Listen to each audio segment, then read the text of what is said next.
오늘의 주요 뉴스입니다. 한동훈 전 국민의힘 비대위원장이 김건희 여사로부터 명품백 관련 대국민 사과를 하겠다는 문자를 받고도 무시했다는 주장이 제기됐습니다. 한 전 위원장은 사적으로 공적 논의를 하는 것은 적절치 않다고 선고했습니다. 서울시청 앞 역주행 사고 현장에 피해자들을 조롱하는 내용의 쪽지를 남긴 20대가 자수했습니다. 경찰은 이 남성을 사자 명예훼손 혐의로 입건하고 추가로 발견된 조롱글도 수사에 나섰습니다.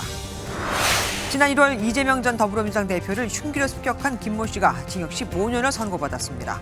재판부는 이 병행이 생명권 박탈을 넘어 대의민주주의를 파괴하려는 시도라고 밝혔습니다. 삼성전자가 반도체 훈풍에 힘입어 올해 2분기 영업이익 10조 원을 넘겼습니다. LG전자도 1조 원이 넘는 영업이익을 기록하며 역대 2분기 최대 실적을 경신했습니다.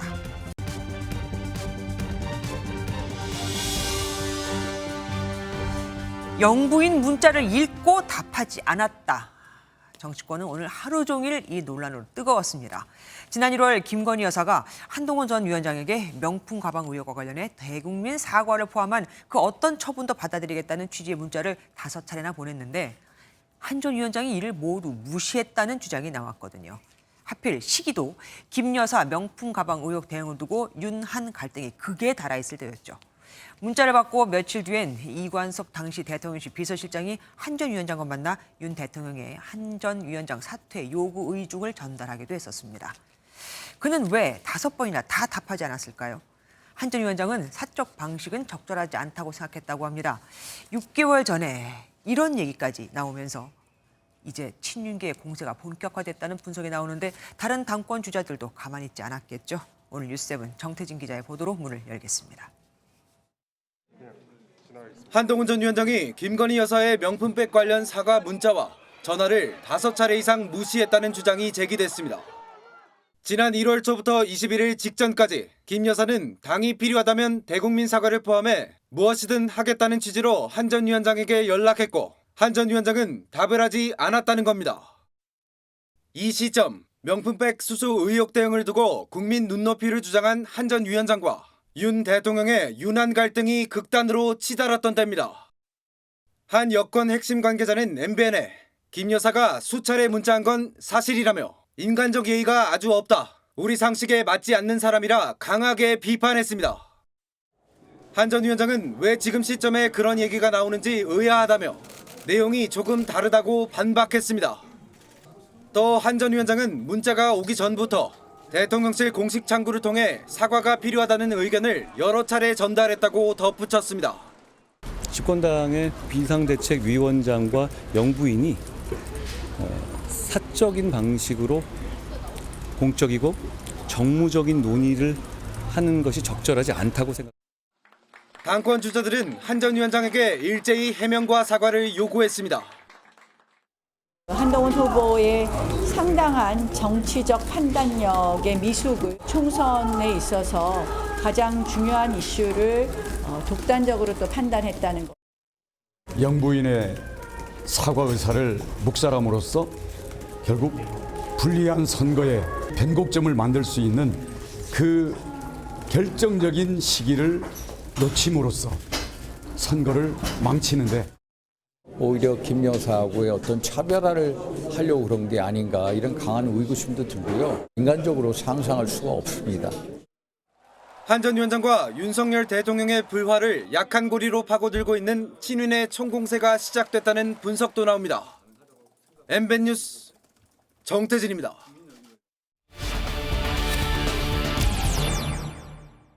국민의힘 전당대회가 중반으로 접어든 가운데 한동훈 전 위원장의 문자 무시 논란이 정치권에 파장을 일으키고 있죠. 국회팀 최돈희 기자와 뉴스 추적해보겠습니다. 어서 오십시오. 최 기자, 그러니까 한 전 위원장이 김건희 여사가 보낸 걸 알면서도 그런 문자를 말 그대로 익십했다는 거 아닙니까?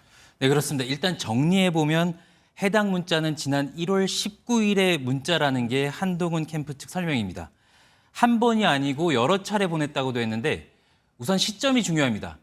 여권 내에서 김건희 여사 리스크 언급이 처음 나온 게 1월 8일입니다. 김건희 여사에 대한 리스크라고 생각하거든요. 모두 다 그걸 알고 있습니다. 말을 못할 뿐.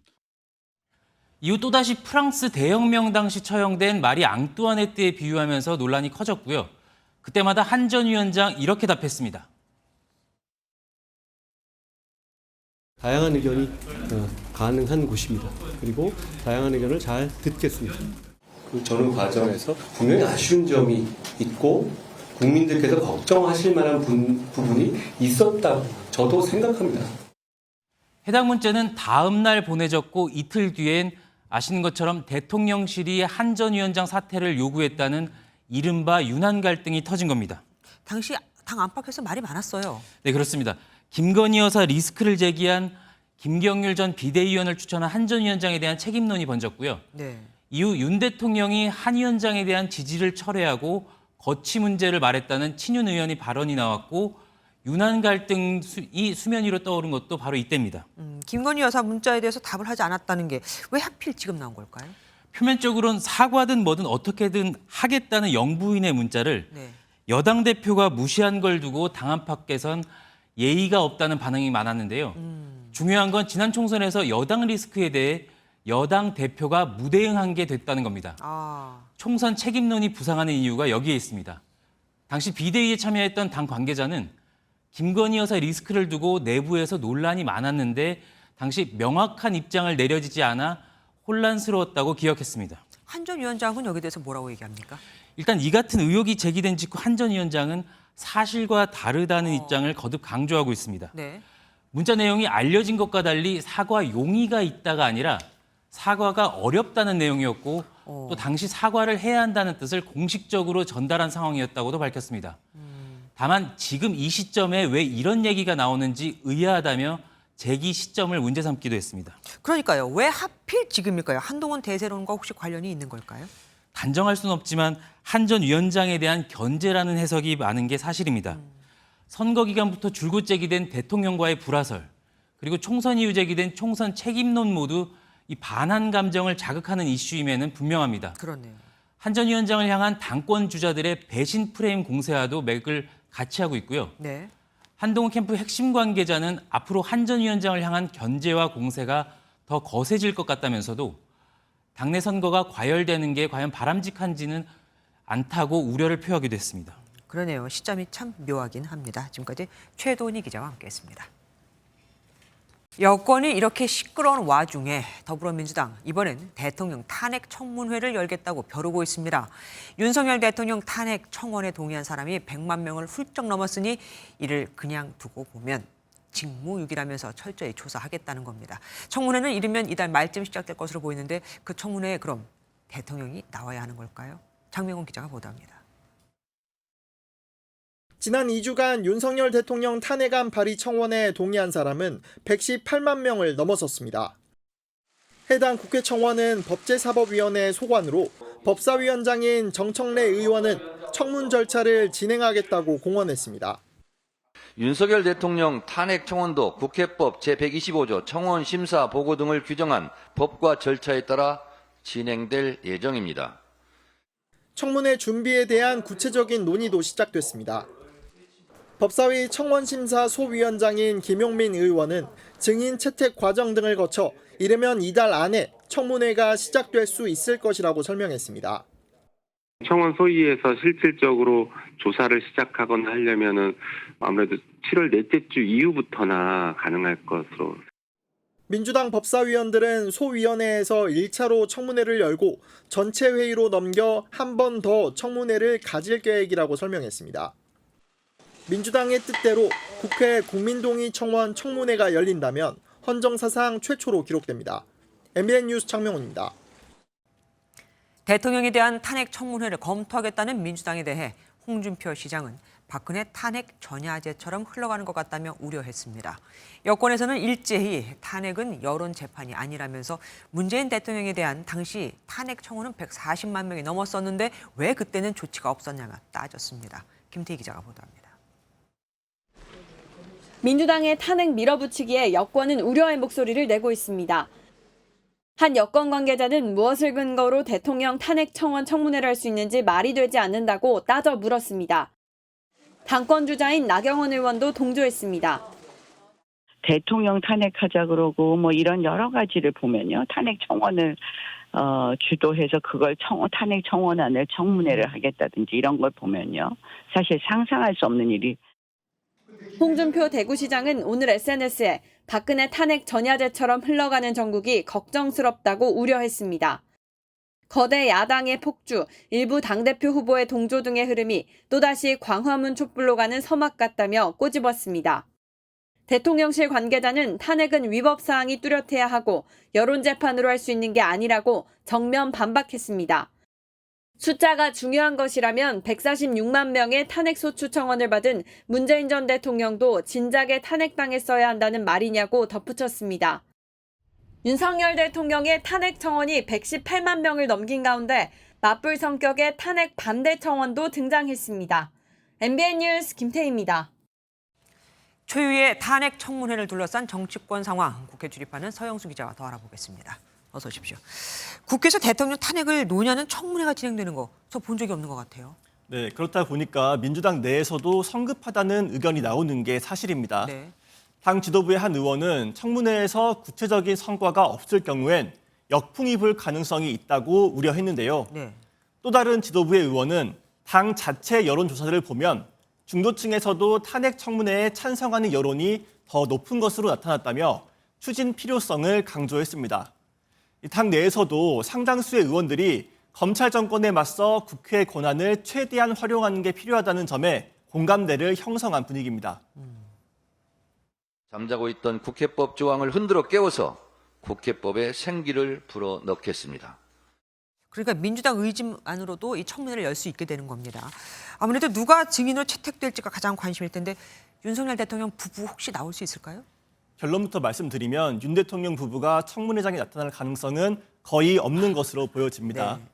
민주당 법사위 핵심 관계자는 대통령 본인 증인 채택은 현실적으로 불가능하고 부를 필요도 없다고 전했습니다. 이 대통령 탄핵을 위한 청문회가 아니라 대통령 탄핵을 요구하는 청원을 심사하는 자리라는 설명입니다. 이 탄핵 여론이 충분히 무르익지 않은 시점에서 대통령을 청문회장에 세우는 것도 부담스러울 수밖에 없습니다. 사실상 민주당은 여론전에 목적이 있는 걸로 보이는데요. 민주당은 다음 주부터 증인 채택 논의를 시작으로 청문회 일정도 구체화할 것으로 예상됩니다. 그럼 이번 청문회의 주된 쟁점은 뭐가 될까요? 네, 이 청원 심사에 등장한 탄핵 사유는 최혜병 사건, 김건희 여사 관련 의혹, 전쟁 위기 조장 등 총 5가지입니다. 민주당은 이 5가지 사유를 빠짐없이 다루겠다는 입장인데 하루 만에 모든 사안을 다루기엔 시간이 충분치 않습니다. 네. 그래서 현재로서는 이틀에 걸쳐 청문회를 진행하는 방안이 유력하게 검토 중인 것으로 확인됐습니다. 민주당은 탄핵 소추안이 발의된 그 검사들에 대해서도 지금 국회 차원의 조사를 하고 있잖아요. 그러면 구체적인 일정이 혹시 나온 거 있습니까? 네, 민주당은 탄핵 검사 4명 중 가장 먼저 김영철 검사를 상대로 조사를 추진하기로 한 것으로 전해졌습니다.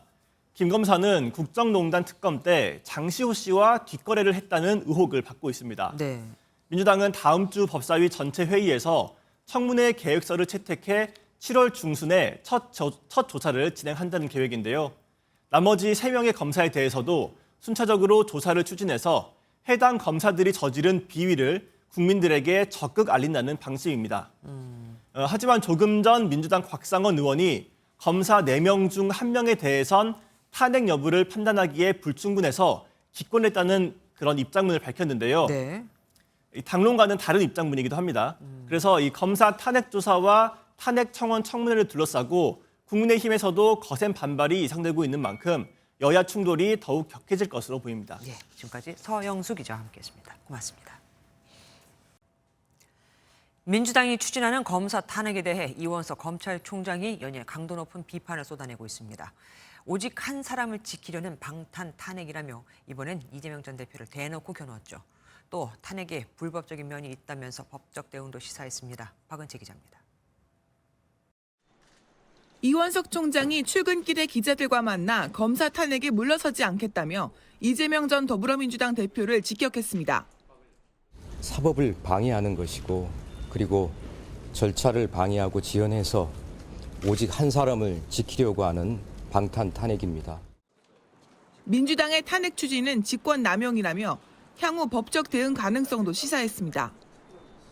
허위사실 적시한 명예훼손에도 해당이 되고 무고에도 해당될 가능성이 있다 하는 면책특권의 범위를 벗어나는 부분이 있다고 한다면 법률적으로 검토를 해보도록 하겠습니다. 이 총장은 국회에서 검사들을 부르면 어떻게 할 것인지에 대한 질문에는 즉답을 피했습니다. 이에 대해 대검찰청 관계자는 아직 국회로부터 연락받은 것이 없어 넓게 검토하는 단계라고 설명했습니다. 이 전 대표는 자신에게 겨눠진 이 총장의 비판에 묵묵부답으로 일관했습니다. 명예훼손 무고라는 주장에 대해 어떻게 생각하시나요? 저 이 총장이 이제 명백한 사법 방해라는 점을 혼자서 밝히겠다고 했는데 혹시 어떻게 보셨나요? 민주당 일각에서는 검사 출석 거부 시 강제 구인이 가능한 동행 명령권을 발동하자는 의견도 나오는 만큼 탄핵안 조사 단계부터 복잡한 법적 공방이 이어질 걸로 보입니다. MBN 뉴스 박은채입니다. 검찰총장만 뿔이 난 게 아닙니다. 쌍방울 대북송금 사건을 수사했다가 이번에 탄핵 대상이 된 검사 박상용 부부장 검사도 가만히 있지 않았습니다. 이성윤 더불어민주당 의원 등 8명을 경찰에 고소했거든요. 탄핵 안에는 울산지검에서 술판을 벌였고 변을 여기저기 묻히고 다녔다는 의혹과 함께 담겨 있는데 명백한 허위 사실이며 법적 대응에 나섰습니다. 이혁재 기자입니다. 박상용 수원지검 부부장 검사가 이성윤, 서영교 민주당 의원 등 8명을 허위사실 적시에 의한 명예훼손 혐의로 경찰에 고소했습니다. 박 검사는 쌍방울 대북송금 사건을 수사하면서 이화영 전 경기도부지사를 술자리 회유했다는 의혹으로 민주당이 탄핵 대상으로 삼은 인물입니다. 그런데 이성윤 의원은 박 검사가 울산지검 회식 때 분변 사건이 있었다는 의혹을 제기했고 민주당은 이 의혹도 탄핵 사유에 담았습니다. 검찰청 공안부 민원인 대기실 바닥에 설사 형태의 똥이 대량 발견되었고 서 의원은 민주당 최고위원회에서 의혹 당사자가 박 검사라고 지목하기도 했습니다. 이후 한 유튜브 방송에서 최강욱 전 민주당 의원과 강미정 조국혁신당 대변인 등도 의혹 제기에 동참했고 박 검사 측은 이들 모두에 대해 법적 대응에 나섰습니다. 앞서 박 검사는 검찰 내부망에 당시 울산지검에 근무한 검찰 구성원들을 상대로 확인해보면 알 수 있는 내용이라고 반박했습니다. 박 검사 측은 MBN과의 통화에서 박 검사가 의혹 당사자가 아님을 밝힐 수 있는 증언 등이 확보된 상황이라고 설명했습니다. 현재 박 검사는 해외 연수 중에 있어 국회 법사위가 박 검사도 불러들여 조사를 할지 관심입니다. MBN 뉴스 이혁재입니다. 더불어민주당 주도로 최혜병 특검법이 국회 문턱을 넘자 국민의힘이 반발하면서 국회 개원식은 물론 다음 주로 예정된 대정부 질문까지 다 줄줄이 취소됐습니다. 방송사법과 김건희 여사 특검법을 통과시키겠다는 민주당은 우원식 국회의장을 설득해서 반쪽 국회라도 열겠다고 하는데 이러다간 반쪽 개원식 혹은 아예 개원식 자체가 없는 22대 국회가 되게 생겼습니다. 표선우 기자입니다. 대통령까지 모여 22대 국회 문을 정식으로 열기로 했던 오늘, 여야는 개원식 대신 서로를 향한 비판을 이어갔습니다. 숙려 기간도 거치지 않고 재상정한 것은 여야 협치라는 의회 민주주의의 기본 원칙을 헌신짝처럼 내팽개치는 폭주입니다. 뜻대로 안 된다고 호박에 말뚝박자는 놀부 심보입니다. 오직 용산 대통령 부부 방탄에만 혈안이 되어 있으니 참 볼상사납습니다. 민주당이 최혜병 특검법을 일방 처리했다며 국민의힘이 개원식 불참을 선언했고 결국 무기한 연기된 겁니다. 오는 8일과 9일 예정됐던 교섭단체 대표 연설도 취소됐습니다. 민주당 입장에서 보면 7월 국회 안으로 방송사법과 김건희 여사 특검법 등을 통과시키겠다는 계획에도 차질이 생겼습니다. 계속해서 아마 대화를 하려고 노력할 거고 온전한 국회가 되도록 노력할 것입니다. 민주당은 우원식 국회의장을 설득해 반쪽으로라도 국회를 이끌어간다는 방침인데 이 경우 여야 대치는 더욱 가팔라질 수 있습니다. 최악의 여야 대치 속 최장 지각개원이란 전망마저 나오는데 최혜병 특검법 제표 결과 이진숙 신임 방송통신위원장 청문회 등이 주요 변수가 될 것으로 보입니다. MBN 뉴스 표선우입니다. 최혜병 사망 사건과 관련해 수사심의위원회에서 피의자 9명 가운데 6명을 검찰로 송찰하는 결정이 나왔습니다. 경찰은 오는 8일 자세한 수사 결과를 발표할 예정입니다. 심우영 기자입니다. 해병대 최상병 사망 사건을 수사 중인 경찰이 민간 전문가로 구성된 심의위원회를 열었습니다. 심의위원들은 피의자 9명 가운데 6명에 대한 혐의를 인정하고 검찰로 송치하라는 의견을 제시했습니다. 나머지 3명은 불송치 의견을 냈습니다. 송치 결정이 내려진 피의자가 누군지 등 구체적인 내용과 표결 결과는 공개하지 않았습니다. 비공개로 2시간 30분간 열린 수사심의위에는 민간 전문가 등 11명이 참여해 논의를 벌였습니다. 회의에는 또 경북경찰청 전담수사팀 소속 형사 일부도 배석한 것으로 알려졌습니다. 수사심의 의견은 경찰 수사사건 심의 등에 관한 규칙에 따라 경찰 수사 결과에 기속되지는 않습니다. 경찰은 6명을 송치하라는 수사심의 의견을 참고해 오는 8일 최종 수사 결과를 발표할 계획입니다. MBN 뉴스 심호영입니다. 육군 51사단에서 경계 근무 도중 사망한 일병 사건, 뉴스7 단독 보도 이어드리겠습니다.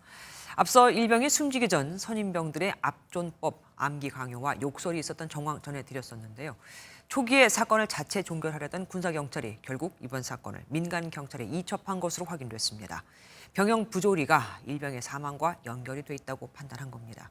권영봉 기자가 단독 보도합니다. 육군은 지난달 23일 경계 근무 도중 A1병이 숨진 채 발견된 초기엔 단순 사망 사건으로 판단했습니다. 하지만 군사경찰 조사 과정에서 선임병들에 의한 암기 강요와 욕설 등 병영 부조리 정황이 포착됐습니다. 이에 군사경찰은 지난 3일 이번 사건을 관할 민간경찰인 경기 남부경찰청에 이첩한 것으로 MBN 취재 결과 확인됐습니다. 군대 내 사망 사고에 범죄 혐의가 있는 경우 이첩하도록 한 규정에 근거해 A1병이 사망한 원인에 병영 부조리가 직접적인 영향을 줬다고 판단한 겁니다. 육군은 선임병 1명을 사망과 연관이 있다고 판단해 민간 경찰에 이첩했다고 밝혔습니다. 이 선임병에겐 모욕 혐의가 적용된 것으로 전해졌습니다. 나머지 선임병들도 사망과의 인과관계를 더 살펴본 뒤 추가 이첩 여부를 결정할 방침입니다. 결국 사건의 최종 처리는 민간경찰로 넘어갔습니다. 최근 육군 부대 내 이첩 사건이 잇따라 터지면서 병력 관리가 느슨한 것 아니냐는 지적도 나옵니다. MBN 뉴스 권용범입니다. 시청역 역주행 사고 추모 공간에서 피해자들을 모욕하는 쪽지가 발견돼 공분이 일었었죠. 이 글을 작성한 20대 남성이 자수했습니다. 그런데 이 와중에 또 다른 조롱글이 추모 현장에서 발견됐습니다. 사자 명예훼손 혐의는 형량이 얼마나 될까요? 한여혜 기자가 알아봤습니다. 시청역 역주행 사고 이틀이 지난 3일, 손에 우산을 든 한 남성이 추모 공간에 나타납니다. 종이와 음료수 병을 내려놓은 뒤 주변을 한번 둘러보고는 유유히 사라집니다. 남겨진 쪽지에는 사고 희생자를 조롱하는 내용이 담겨 공분을 일으켰고 20대인 이 남성은 어제 경찰에 자수해 조사를 받았습니다. 다만 자신은 억울하다는 취지로 진술한 것으로 전해졌습니다. 여기까지 와서 붙일 수가 있나라는 생각이 들어서 너무 화가 많이 났습니다. 그런 일이 다시는 일어나지 않았으면 좋겠습니다. 그런데 오늘 오전 피해자를 조롱하는 또 다른 글이 추모 현장에서 발견돼 논란이 커지고 있습니다. 시민의 신고를 받은 경찰은 해당 글이 적힌 종이를 수거해 작성자 추적에 나섰습니다. 앞서 온라인상에서도 피해자를 모욕하는 내용의 글들이 올라왔는데 이 중 3건의 게시글에 대해 경찰이 조사에 착수했습니다. 사자 명예훼손은 2년 이하의 징역이나 500만 원 이하의 벌금에 처해질 수 있습니다. 경찰은 사고 피해자와 유족에 대한 허위사실 유포 등 행위에 적극 사법 처리하겠다고 밝혔습니다. MBN 뉴스 한여입니다. 16명의 사상자가 발생한 시청역 역주행 사고 이후 불안감을 호소하는 이들이 늘고 있습니다. 내가 뭘 특별히 잘못한 게 없어도 언제 어디서 그런 비슷한 사고가 날지 모르니까요. 대책을 마련할 수도 없고요. 집단 트라우마라고 할까요? 손성민 기자가 취재했습니다. 지난 1일 발생한 역주행 참사는 시민들의 마음속에 깊은 생채기를 남겼습니다. 생업을 위해 일터를 찾는 직장인과 인근 상인들은 트라우마에 시달리고 있습니다. 하루 이틀은 그냥 충격 때문에 얼떨결 지나갔는데 며칠 지나다 보니까 이 후유증이 상당하네요. 내 마음도 그렇고. 30년 넘게 직장 생활을 하고 항상 그 길을 왔다 갔다 하는 곳에서 어떤 상황이 발생할지 몰라서 불안한 그런 생각이 있고. 사고가 발생한 곳은 도심 한복판. 퇴근 후에 회식을 하거나 지인을 만나는 친숙한 공간입니다. 자신의 생활 영역에서 발생한 사고인 탓에 시민들은 더 불안감을 느낀다고 입을 모았습니다. 항상 이제 에어팟 같은 거를 이제 끼고 다니는데 노이즈 캔슬링 같은 거 되면 이제 뒤에서 누가 오는지도 모르고 하니까 불안해서 뺄 때도 있는 것 같아요. 그날따라 특별한 일정이 있어서 아니었다면 아마 이곳에 같은 시간대에 있었을 것입니다. 정말 남일 같지 않았고 전문가들은 친숙한 공간에서 갑자기 발생한 참사인 만큼 많은 시민이 한동안 심한 트라우마를 겪을 수 있다고 설명했습니다. 나도 얼마든지 그런 사건의 희생자가 됐을 거라는 생각을 또 갖게 되실 수가 있겠죠. 자극적인 장면이라던가 이야기들을 좀 당분간은 피하시는 게 좋습니다. 서울시는 이번 사고로 정신적 충격을 받은 유가족과 부상자, 목격자 등을 대상으로 심리치료를 지원할 예정입니다. MBN 뉴스 손성민입니다. 출근 시간 서울 강남 한복판에서 만취 상태로 운전하다 4중 추돌 사고를 낸 여성이 붙잡혔습니다. 그런데 이 여성 정말 대단합니다. 조금 전에 만취했다고 전해드렸죠. 여기에 마약류 양성 반응도 나왔고 전날에는 뺑소니까지 저지른 것으로 드러났습니다. 안정모 기자가 단독 보도합니다.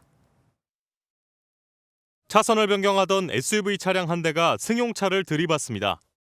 사고 충격으로 가해 차량 차체가 1초 동안 오른쪽으로 들립니다. 지난 3일 오전 8시 반쯤 서울 신논현역 사거리에서 30대 여성 운전자 A씨가 4중 추돌 사고를 내는 모습입니다. 아유, 팍 터지는 것 같았어요. 쾅!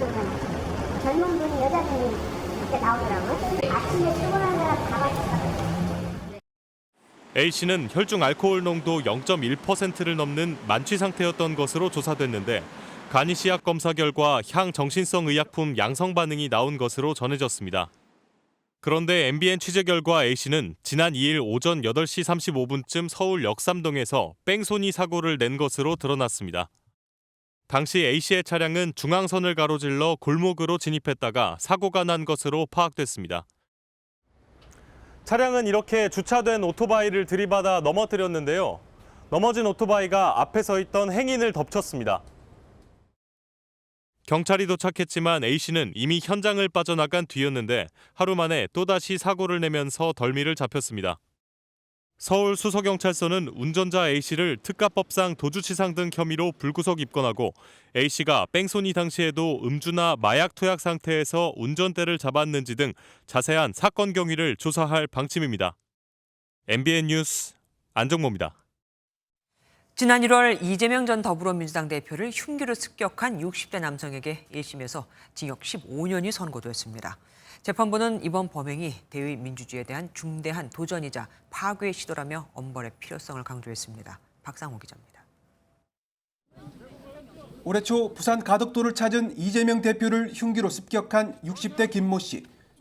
살인 미수와 공직선거법 위반 혐의로 재판에 넘겨졌습니다. 국민에게 걱정을 끼쳐서 미안하게 생각하고. 하지만 단 한 번도 반성문을 내지 않았습니다. 오히려 유치장에선 범행에 성공하지 못한 자신을 자책하는 글을 썼습니다. 재판부는 김 씨가 최후 진술에서 뒤늦게 피해자에게 사죄의 뜻을 밝히긴 했지만 범행 동기와 그동안의 태도를 봤을 때 반성의 진정성이 있는지 의문이 든다고 말했습니다. 재판부는 김 씨에게 징역 15년을 선고하고 5년간 보호관찰 명령을 내렸습니다. 재판부는 이번 범행이 단순히 생명권을 박탈하려는 시도에 그치지 않았다고 강조했습니다. 선거를 앞두고 자신과 정치적 견해가 다르다는 이유로 피해자를 살해하려 한 건 선거제도와 대의민주주의에 대한 중대한 도전이자 파괴 시도라고 규정했습니다. 특히 9개월간 치밀한 살해 계획을 세우고 5차례나 피해자를 따라다니며 범행을 시도했다며 엄벌이 필요하다고 했습니다. 재판부는 살인 미수 방조 혐의로 함께 기소된 70대 남성에 대해서도 유죄를 인정하고 징역 1년 6개월에 집행유예 3년을 선고했습니다. MBN 뉴스 박상호입니다. 지난 3월 결세한 고 조성래 효성그룹 명예회장이 새 아들에게 화해를 당부하고 의절한 차남에게도 상속재산을 물려주라는 유언장을 남겼었죠. 차남인 조현문 전 효성 부사장이 석 달여 만에 입을 열었습니다. 우선은 남겨진 유언장에 대해 신뢰를 하기 힘들다고 했죠. 한범수 기자입니다. 형제의 난으로 가족과 의절한 효성과 차남 조현문 전 효성 부사장. 고 조성래 명예회장이 남긴 1,000억 원 상당의 상속 재산을 사회에 기부하겠다고 밝혔습니다. 상속 재산을 욕심내지 않고 한 푼도 제 소유로 하지 않고 공익재단을 설립하여 여기에 출연하겠습니다. 그러면서 조 전 부사장은 지난 10년간 다퉈온 형제들에게 화해를 청하며 효성의 경영권에는 관심 없다고 강조했습니다. 조 전 부사장은 형인 조현준 회장을 횡령과 배임 혐의로 고발하면서 가족과 완전히 등을 돌렸고 이로 인해 지난 3월 부친 장례식 때 유족 명단에서 빠지기도 했습니다. 조 전 부사장이 화해 의사를 밝히면서 형제의 난 재발은 피했지만 불씨는 여전히 남아 있습니다. 조 전 부사장이 받아본 유언장에는 상속을 위한 여러 개의 조건이 달려 있는데 이를 선뜻 받아들이기 힘들다는 입장이 나오고 있기 때문입니다. 조 전 부사장은 부친이 직접 이런 조건을 달았는지 의문을 표하고 있습니다. 선친이 작성하셨다는 유언장에 대해 입수 경로, 형식, 내용 등 여러 측면에서 불분명하고 납득하기 어려운 부분이 있어 상속과 무관하게 조 전 부사장은 삼형제가 공동으로 가지고 있는 일부 비상장 회사에 대한 소유권 정리도 요구했습니다. 회사별로 최대 주주로 있는 형제에게 지분을 몰아줘 독립체제로 만들자는 것인데 형제들이 호응하지 않을 경우 또 다른 갈등의 씨앗이 될 전망입니다. MBN 뉴스 한범수입니다. 지난 5월 인천의 한 교회에서 오랫동안 학대를 당하던 17살 여고생이 숨진 일이 있었는데요. 몸 상태가 말이 아니었습니다. 겉에 보이는 상처만이 아니라 허리 척추 뼈가 부러져 밥을 먹을 수도 대소변을 가릴 수도 없는 상태였거든요. 아이를 교회에 맡겼던 친엄마와 함께 아이를 돌보던 신도 등 3명이 학대 살해 혐의로 재판에 넘겨졌고 오늘 그 첫 재판이 열렸습니다. 노승환 기자가 다녀왔습니다. 석 달 동안 교회에 감금되다시피 했던 17살 여고생이 학대 끝에 숨졌지만 왜 어떻게 학대당하다 죽음에 이르렀는지는 거의 알려지지 않았습니다. 학대 살해 혐의로 재판에 넘겨진 합창단장과 신도 2명의 첫 재판에서 검찰은 범행 경위를 공개했습니다. 몸을 강제로 묶기를 비롯해 석 달간 26번이나 학대 행위가 있었고 이 과정에서 척추가 골절됐지만 3사람 모두 방치해 죽게 했다고 밝혔습니다. 하지만 검찰이 설명한 구체적인 혐의 사실에도 피고인 측 변호인들은 살인의 고의는 없었다고 주장했습니다. 아울러 혐의 인정 여부도 다음 재판 때 밝히겠다고 했습니다. 방임과 유기 혐의로 불구속 상태로 재판에 출석한 여고생의 친엄마는 별다른 말 없이 취재진을 피해 법원을 떠났습니다. 왜 교회로 보냈는지만 말씀 좀 부탁드릴게요. 어떻게 학대를 당하다 죽음에 이르렀는지는 조금이나마 의문이 풀렸지만 가장 큰 의문이었던 왜 그랬는지는 이번에도 공개되지 않았습니다. MBN 뉴스 노승환입니다. 보험금을 타게 해주겠다며 서로 짜고 교통사고를 낸 보험 설계사와 고객들이 무더기로 적발됐습니다. 4년 동안 6억 원이 넘는 보험금을 뜯어냈는데 이들의 SNS 단체 대화방에는 꼭 사고가 나라면서 응원하는 메시지가 가득했습니다. 윤기란 기자입니다. 경기도에서 1차로를 달리는 차량이 갑자기 속도를 내더니 앞서가던 외제차를 들이받습니다. 서울의 한 일방통행길에서는 차량이 갑자기 나타난 역주행 오토바이에 들이받칩니다. 교차로에선 같이 좌회전하던 옆 차량을 지그시 받아버립니다. 모두 운전자의 부주의로 일어난 사고처럼 보이지만 사실 사고를 내고 당한 사람끼리 미리 짜고 만들어낸 상황입니다. 지난 2020년부터 지난해까지 수도권 일대 도로에서 66차례에 걸쳐 사고를 내고 이들이 챙긴 보험금은 5억 5천만 원에 달합니다. 이들의 SNS 단체 대화방엔 사고를 모의하면서 서로 응원하는 메시지가 발견됐습니다. 교통사고와는 별개로 다치지도 않았는데 깁스 치료를 받고 50차례에 걸쳐 보험금 5천만 원을 받아내기도 했습니다. 제3자의 보험 수가가 올라가게 되는 현상이 발생합니다. 따라서 선량한 제3자가 피해를 볼 수 있기 때문에 경찰은 보험 사기 방지 특별법 위반 혐의로 보험 설계사와 고객 등 53명을 입건해 검찰에 넘겼습니다. MBN 뉴스 윤기란입니다. 끈질기게 희망을 품고 삶의 끈을 이어가자. MBN 자살 예방 연중 기획, 이제는 우리 현실로 가보겠습니다. 우리나라 청소년 사망 원인 1위는 아시다시피 바로 자살입니다. 이들은 어떻게 그 방법을 알아낼까요? 대부분에서 온라인에서 얻습니다. 장세영 기자가 보도합니다. 직장인 A씨는 지난해 고등학생 딸을 떠나보냈습니다. 딸은 온라인 사이트에서 한 남성과 죽음에 이르는 방법에 대해 댓글로 대화를 나누고 얼마 안가 세상을 등졌습니다. 꼭 집어서 방법을 익명을 앞세우세요. 그러니까 서로 대면에서는 하지 못한 행동들을 거기서 그냥 해버리는 거예요. 2019년 자살 유발 정보를 유포하면 징역형이나 벌금형에 처할 수 있는 법이 마련됐습니다. 남성도 1심에서 징역 10개월에 집행유예 2년을 선고받았습니다. 하지만 아직도 정보 유통이 불법이라는 사실을 모르는 누리꾼이 많고 처벌받는 사례도 극히 드뭅니다. 실제 위법을 했고 그걸 처벌할 수 있는 그거 다 있음에도 불구하고 안 하는 거죠. 온라인에 어떤 게시물이 올라오고 있는지 SNS 자살 예방 감시단과 함께 살펴봤습니다. 자신을 중학교 1학년이라고 소개하며 고통을 토로하는 글이 눈에 띕니다. 초등학교는 이제 4학년부터 이제는 발생하는 추세인데 초6, 중학교 1학년 이 사이가 좀 증가한 추세라고. 많은 청소년이 온라인에서 도움의 손길을 기다리고 있었습니다. 자기는 새벽 2시 인데 마지막으로 위로 좀 해달라고. 그렇게 해서 글을 올리는 아이도 있고. 전문가들은 청소년이 온라인에 글을 올리면 상담을 시도해야 한다고 조언합니다.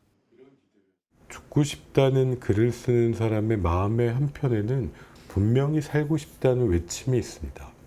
이런 소리가 무시되지 않고 누군가 연결될 수 있도록 노력할 수 있는 시스템이 함께 만들 수 있다면. 청소년 가운데 죽음을 고민해봤다는 비율은 14%. 심각성을 인정하고 사회가 나서 위험에 처한 청소년을 구해야 합니다. 대한민국에 저처럼 자식이나 가족을 잃고 고통받는 일이 없었습니다. MBN 뉴스 강세현입니다. 트럼프 전 대통령이 첫 토론 승리 이후 바이든 대통령이 아니라 해리스 부통령이 대통령 후보로 출마할 것이라고 말하는 영상이 공개됐습니다. 바이든 대통령은 방송 인터뷰와 경합지 방문 등 주말 동안 자신의 고령 논란을 진화하는 데 총력을 다할 예정인데 이 와중에 또 말 실수가 나왔습니다. 난 최초의 흑인 여성이라고 한 겁니다. 워싱턴에서 최준학 리포터입니다. 첫 TV 토론 다음 날 트럼프 전 대통령이 골프장을 방문했던 영상이 공개됐습니다. How did I do with the debate the other night? Amazing. That old broken down pile of crap. Yeah. 그러더니 트럼프 전 대통령은 바이든 대통령이 물러나고 카멀라 해리스 부통령이 출마할 것이라며 바이든보다 낫지만 한심하다고 깎아내렸습니다. And that means we have Kamala. I think she's going to be better. She's so bad. She's so pathetic. 워싱턴 포스트는 민주당 내에서 바이든 대통령 후임으로 해리스 부통령을 염두에 둔 움직임이 벌써 포착되고 있다고 보도했습니다. 바이든 대통령은 측근들에게 누구도 몰아낼 수 없으며 떠나지 않을 것이라고 밝히는 등 연일 지지를 호소했습니다. Cannot let this guy win. It'd just be a disaster for America. 독립기념일 공휴일에도 네타냐후 이스라엘 총리와 인질 석방과 관련해 통화하는 등 정상적으로 업무를 수행하는 모습도 보였습니다. 현지 시각 5일 밤에는 ABC 방송과 심층 인터뷰를 갖고 직접 대국민 설득에 나설 예정인데 CNN 방송은 이번 주말 48시간 이내 바이든 대통령의 거취가 결정될 것으로 전망했습니다. 워싱턴에서 MBN 뉴스 최중락입니다. 추운 날씨로 악명 높은 모스크바가 100여 년 만에 기록적인 폭염에 시달리고 있습니다. 보통 7월 평균 기온은 20도가량인데 올해는 한낮 기온이 34도까지 치솟았거든요. 길거리 아이스크림이 그냥 순식간에 녹아내릴 정도라고 합니다. 최희지 기자가 보도합니다.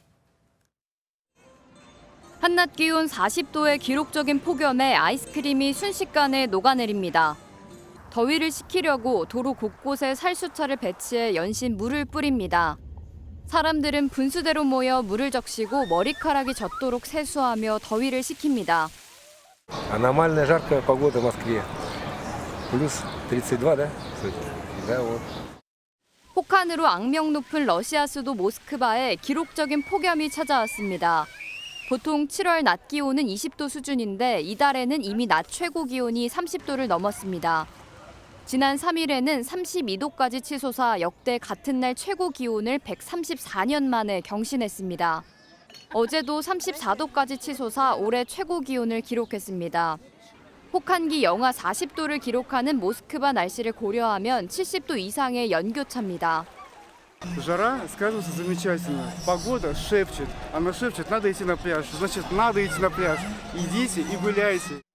폭염은 밤까지 계속됐고 덥고 건조한 날씨 탓에 곳곳에서는 화재가 잇따랐습니다. 러시아 기상당국은 지난 2일 모스크바 일원에 발령한 폭염 경보를 오늘까지로 연장한 가운데 이번 주 내내 더위가 이어질 전망입니다. MBN 뉴스 최희지입니다. 영국 집권당이 정치적 승부수로 던진 조기 총선에서 야당인 노동당에 졌습니다. 노동당이 완전히 압승한 거죠. 과반 의석을 확보해 14년 만에 정권 교체를 이룬 건데 총리도 보수당의 재벌 사위 순액에서 가난한 집안 출신 스타머 대표로 바뀌게 됐습니다. 주진희 기자입니다.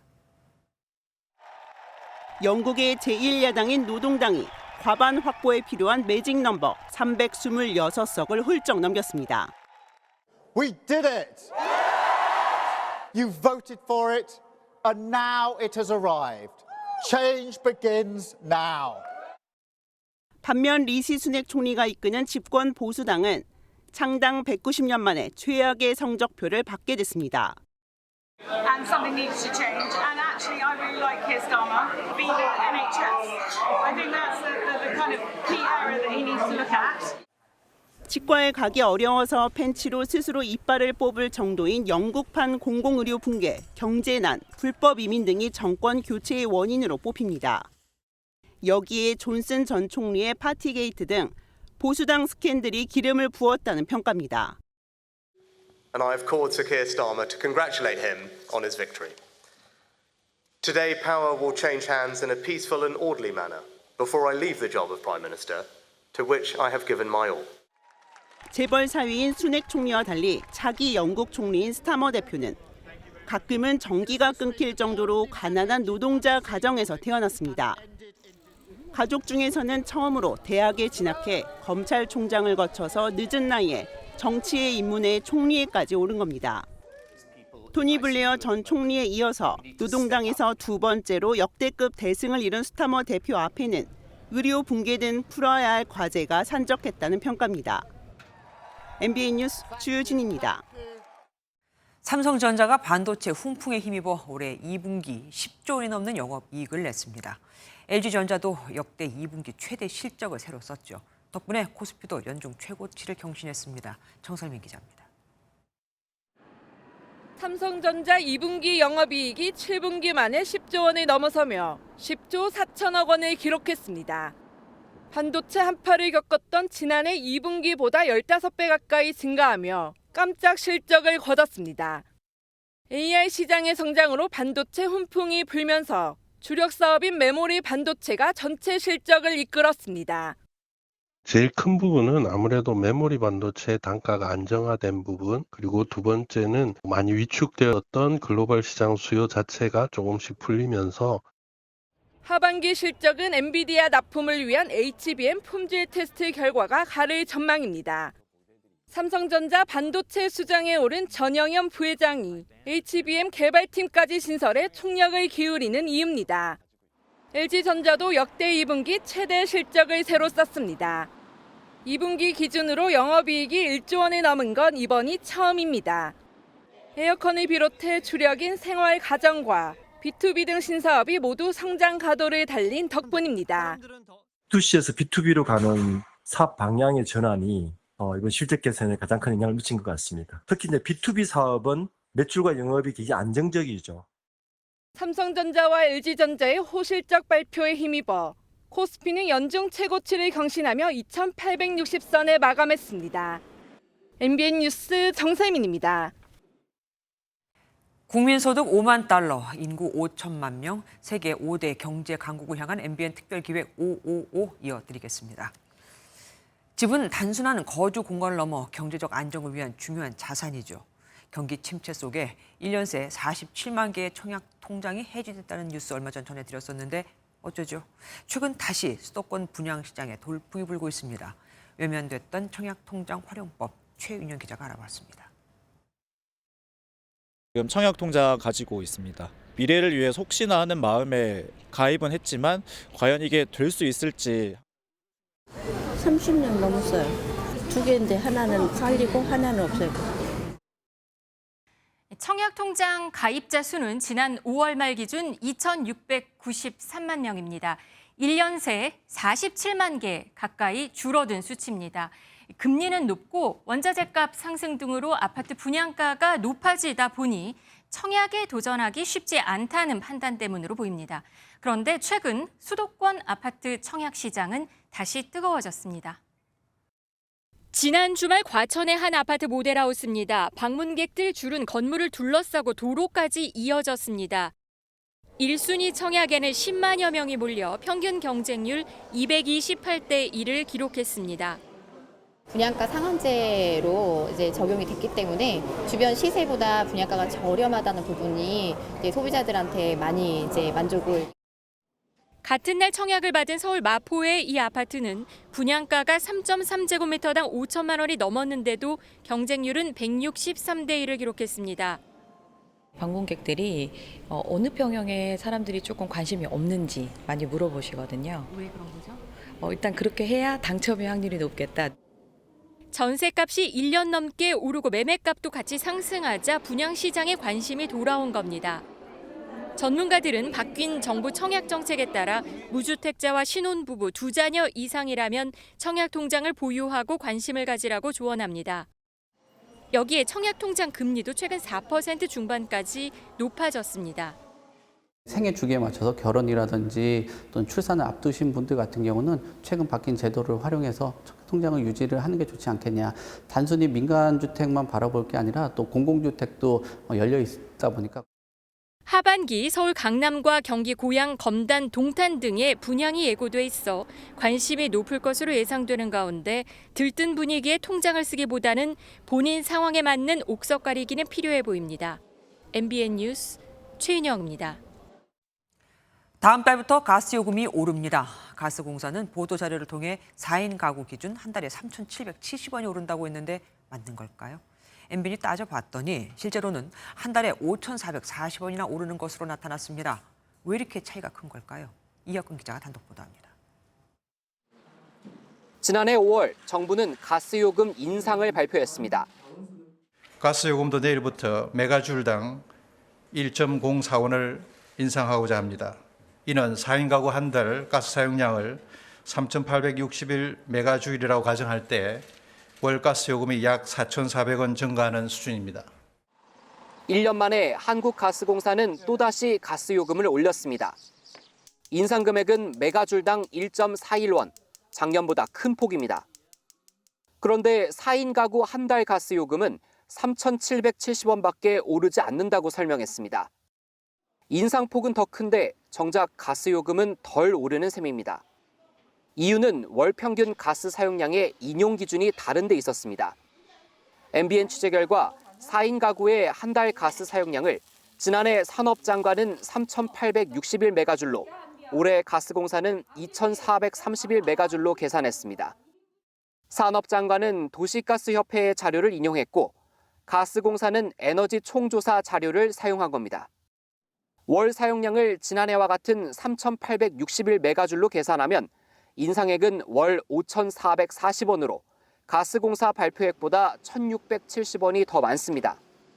가스요금 인상은 물가 부담으로 이어지는 만큼 가스공사가 실제로는 더 올리고도 덜 오른 것처럼 보이기 위해 편의적으로 사용량을 달리 사용한 게 아니냐는 의구심이 커지고 있습니다. MBN 뉴스 이혁근입니다. 의료 대란이 넉 달을 넘기면서 병원들의 경영난이 심각해지고 있습니다. 마이너스 통장을 이용하는 것도 이제 한계. 국립대병원의 의료 수익은 석 달 새 1조 원이 넘게 줄어들었죠. 정부는 전공의들의 복귀를 호소하고 있지만 돌아온 전공의는 지금까지 달랑 8%뿐입니다. 전남주 기자가 보도합니다. 전공의 이탈로 시작된 의료대란은 수련병원의 진료 공백을 초래했습니다. 외래 진료와 수술의 감소는 특히 국립대병원의 경영난으로 이어졌습니다. 비상진료 대책 마련 등 병원 운영에 최선을 다해 주시기를 당부드립니다. 각 국립대학 병원에서는 시급히 지원이 필요한 사항이 있으면 교육부와 복지부에 언제든지 말씀 주시기 바랍니다. 올해 2월에서 5월 사이 국립대병원 10곳의 의료 수익은 1조 2,600억 원 감소한 것으로 추산됐습니다. 이들 병원은 5월 말 기준 현금 1,420억여 원을 보유하고 있는데 적정 보유액인 4천억 원 수준의 35%에 불과한 것으로 드러났습니다. 서울대병원은 1,000억 원, 부산대와 충남대병원은 600억 원 등 적지 않은 병원들이 수백억 원 규모의 마이너스 통장으로 버티고 있습니다. 이르면 7월, 늦어도 9월에서 11월에 차입한 운영자금이 대부분 소진될 것이란 전망입니다. 병원 상황은 이렇지만 전공의들의 복귀는 여전히 요원합니다. 전체 211개 수련병원에서는 전공의 1,000여 명만 근무 중으로 전체 인원의 8% 수준만 복귀한 것으로 나타났습니다. 복귀 여부를 고민하고 있는 전공의가 있다면 하루라도 빨리 수련 현장으로 돌아와 주시기 바랍니다. 정부는 복귀하는 전공의들에게는 수련을 이어갈 수 있게 한다는 방침입니다. 미복귀 전공의들에 대해서는 조속한 시일 안에 처분 방안을 정리해서 발표할 예정입니다. MBN 뉴스 전남주입니다. 기온과 습도가 높은 장마철에는 이 곰팡이가 기승이죠. 곰팡이 포자는 호흡기로도 들어가고 끓인다고 사라지지도 않습니다. 음식에 조금 생겼다면 무조건 음식 전체를 다 버리셔야 합니다. 신용수 기자가 보도합니다. 덥고 습한 장마철을 맞아 시민들이 다양한 곰팡이 제거 용품을 찾고 있습니다. 여름철이라 습기도 많이 차고 그 곰팡이 제거하려고 지금 락스 구매하고 있습니다. 지난해보다 무더위가 빨리 찾아오면서 판매량도 늘고 있습니다. 전년 여름에 비해서 판매량과 매출 또한 10% 늘었고 또 해당 상품군에 대한 진열 또한 많이 하고 있는 상태입니다. 에어컨 청소 의뢰도 많아졌는데 악취 원인 중 곰팡이가 상당 부분을 차지합니다. 곰팡이는 같은 공간에만 머물러도 건강을 위협할 수 있어 빠른 제거가 필요합니다. 공기 중에 확산된 곰팡이 포자가 호흡기로 유입되면 비염과 천식, 폐렴 등을 유발할 수 있습니다. 음식에 곰팡이가 발생할 경우 다시 익혀 먹더라도 열에 강한 곰팡이, 독소가 문제입니다. 특히 아플라톡신은 간암을 유발해 1군 발암물질로 지정됐고 오크라톡신도 신장과 간에 영향을 주는 2비군 발암물질입니다. 곰팡이가 잘 서식하지 않도록 환경을 유지하는 게 제일 중요합니다. 일부 음식이라 하더라도 폐기 처분을 하시는 게 좋고요. 그걸 굳이 확인하겠다고 냄새를 맡는다든가 이런 것들은 락스나 곰팡이 제거제를 이용할 때는 유독한 염소기체가 발생할 수 있어 주기적으로 환기하면서 청소를 진행해야 합니다. MBN 뉴스 신용수입니다. 당뇨는 한 번 걸리면 쉽게 낫지 않고 평생 관리가 필요하죠. 최근 기술이 발달하면서 지난하고 반복적이었던 당뇨 관리의 부담이 한층 가벼워질 거라고 합니다. 박통일 기자가 어떤 건지 알아봤습니다. 당뇨 환자로 알려진 독일 테니스 선수 즈베레프가 경기도 중 허벅지에 인슐린을 주입합니다. 몸에서 인슐린을 만들지 못하는 일형 당뇨는 하루 수차례 혈당 측정과 인슐린 주입이 필요합니다. 국내에서 개발된 이 패치형 기기는 몸에 붙이기만 하면 인슐린 주입이 가능합니다. 날카로운 주사나 펜이 필요 없고 한 번 붙이면 3, 4일을 사용할 수 있어 편의성이 높습니다.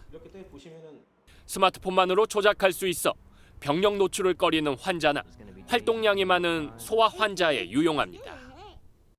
바늘로 찌르는 통증, 거기에 대한 따른 어떤 정신적인 트라우마 이런 것들이 없어질 거고요. 웬만하면 내가 안 잊어버리고 컨트롤할 수가 있기 때문에 질병 관리가 훨씬 더 잘 되고. 샌드위치와 바나나, 음료를 섭취하자 잠시 뒤 그래프의 선이 점점 올라갑니다.